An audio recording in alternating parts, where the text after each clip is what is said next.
So in this video, what we're doing is we're actually foraging for wild weeds, and we're going to show you how to actually compile your bearded dragon's diet entirely of wild foraged weeds. And it obviously adds to their varied and balanced diet. Obviously our focus is bearded dragons, but you can use this video to basically feed any sort of herbivorous reptile that you're going to use this for. This could be like uromastyx, iguana, whatever. You can use this to the same effect, but we're going to focus primarily on what this is for bearded dragons. So we're going to walk down the country lane, pick some veg, and we'll show you what apps to use to do this safely as we go. What you'll find is that the more and more you do this, you end up learning what things are, and you end up just doing it by eye after a while anyway. So at the moment, I'm not seeing anything really in particular that I'm going mad for, but I can see some clover down here.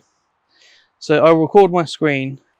Right, the screen is recording. So we go first into the Picture This app, and it's going to try and charge you for everything and whatnot. But you can use the free version. Just click cancel and carry on.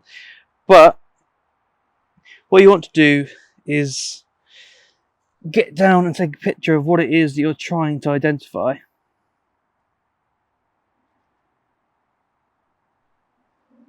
So that is white clover. So now I can go straight to the other app, which is the tortoise table app. And they have a traffic light system, which means that it's got a green staple, feed that all the time, amber, occasional treat, and then red, just never feed that. Again, it's for tortoises, but you basically can use it for bearded dragons. So that white clover. So you can see that according to the tortoise table, it's saying that you can feed clover in moderation.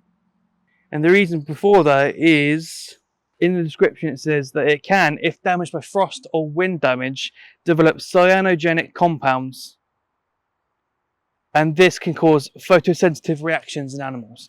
So you can feed it as, ignore the car, you can feed it as a part of the diet, but you want it as a wide and varied balanced diet.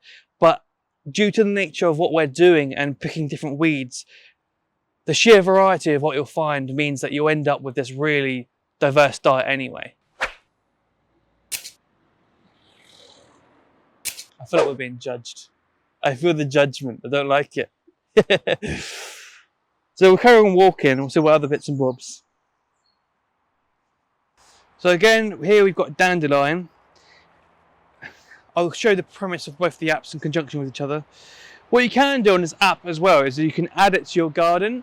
So if you're selecting only from your garden, you can have a list on your app of what weeds are in your garden. So then you can actually got a portfolio of what weeds you can actually feed to your animals from your garden and what you have access to. So I think that's pretty good function. So we'll take any of these patch of dandelion as an example. So we'll go for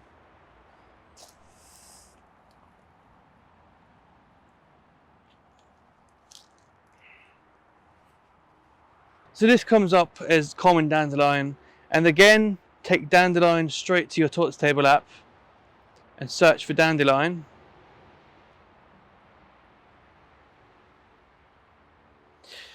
Again, it says within moderation. Well, to be honest, I consider dandelion more of a green light, you know, everyday feed sort of thing.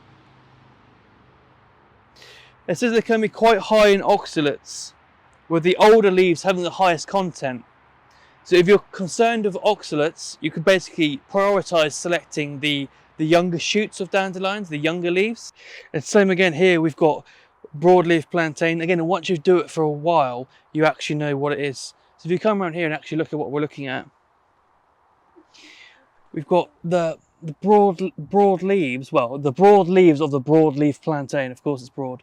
But again, same again, proof of concept. Take a picture of the leaf shape. Now it can do it via the leaf shape or the actual flower, but it'll take a picture, common plantain or broadleaf plantain. Again, search that in your tortoise app. Broadleaf plantain, this is actually one of the ones considered green, safe to feed within a varied diet, completely as a everyday feed that as much as you want type of deal.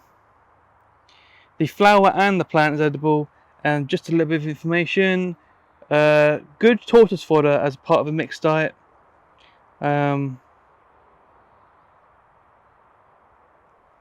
Pretty much as it gives. But you can see here with the bearded dragons especially, bearded dragons in the wild do not even eat any fruit. They only eat herbaceous perennial. The bearded dragons only eat perennial herbaceous vegetation and then flowers. They're not eating any fruit. There is no fruit in the wild. So by doing this and selecting for your weeds and the flowers of these weeds, you're actually replicating what a bearded dragon would naturally get in their diet far more naturally. But you can see as you do this, like obviously we're in like these like really out of the way country lanes, but even like your front garden stuff is gonna have some variety of dandelion, narrow leaf plantain, broadleaf plantain. Like it will be there, especially in the UK anyway. Like we are going to get all these very common species of plantain and stuff. So it's not far-fetched to be able to say that you could go out and entirely feed your bearded dragon or Euromastics for the entire summer purely on free herbs, because that's exactly what I do. My actual feeding cost for the so far since early spring, I've not paid anything. And then since the bearded dragon was asleep all winter, I've not actually paid to feed the bearded dragon anything so far.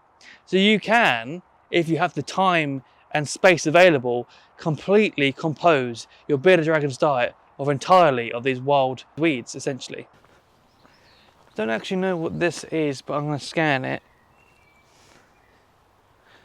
I want to know what that is.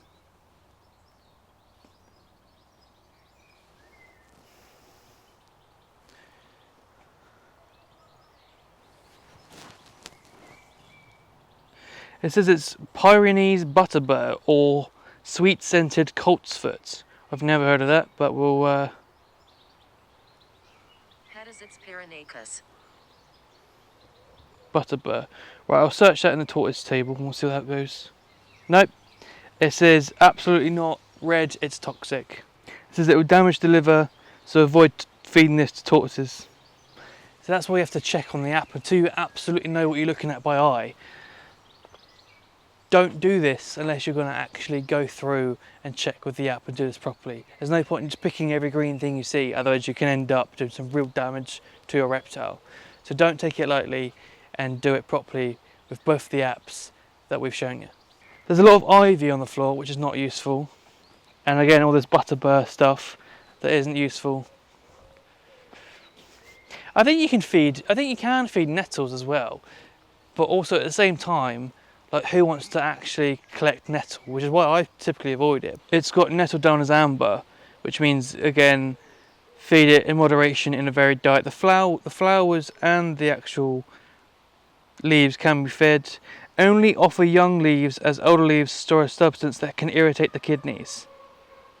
See, you don't really know how to forage it unless you actually use these apps to do it properly. So I'm guessing by young leaves it means these top little, don't touch me, these top little young ones I suppose would be the best ones to do. I'm not going to collect any, I don't want to deal with nettles, but if you've got an abundance of that and it makes sense to just nip out to the garden to do that, then by all means do what you want, sort of thing. And when you're doing this, basically what you want to do, there is a risk of there being like dog urine on it, depending on where you collect from. So if you take that home and give all your leaves a good sort of wash in the sink under like cold water, generally that's enough to remove it and you're pretty safe from there on out. The things with things like flower heads, I tend to, especially from my own garden, I tend to not to wash them because there's pollen in that actually has quite good health benefits for the bearded dragon. If any of you actually buy bee pollen and stuff like that, you know along those sort of lines the reason to keep that there. So I don't actually wash flower heads for that reason, but if you're doing stuff from the wild, again, each individual person has their own like sort of a level of acceptable risk. So my level of risk might be miles higher than what yours might be per se. But the more you do this, I think the more you learn about what you want to try and what things are, and it just takes a bit of time, I think. I hope this gets the point across how to do this. Again, tortoisetable.org is the website, or you can download the app via the App Store and picture this weed and plant identification app on the App Store. There's Android versions, but you can go do that. You can figure that out yourself. Thank you for watching. Thank you to the patrons. They're basically running the upkeep of the channel at this point.